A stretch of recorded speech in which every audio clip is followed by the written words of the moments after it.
اگر دوستی تمہاری کمزوری ہے تو تم دنیا کے سب سے طاقتور انسان ہو۔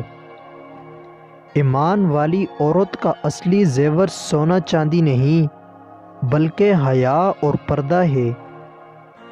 آزمائے ہوئے کی دوبارہ آزمائش کرنا اور شیریں زباں کو دوست سمجھ لینا خطرناک ہے۔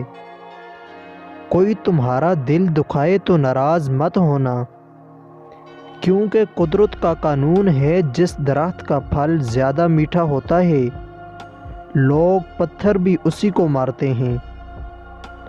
ہم اپنی غلطی کے لیے بہترین وکیل اور دوسروں کی غلطی کے لیے بہترین جج ہیں۔ ایک آدمی نے ایک بزرگ سے پوچھا کہ ہماری قسمت پہلے سے لکھی ہوئی ہے تو ہمیں دعا مانگنے کی کیا ضرورت ہے؟ بزرگ نے جواب دیا، ہو سکتا ہے تیری قسمت میں یہی لکھا ہو کہ جب تو مانگے گا تو تجھے ملے گا۔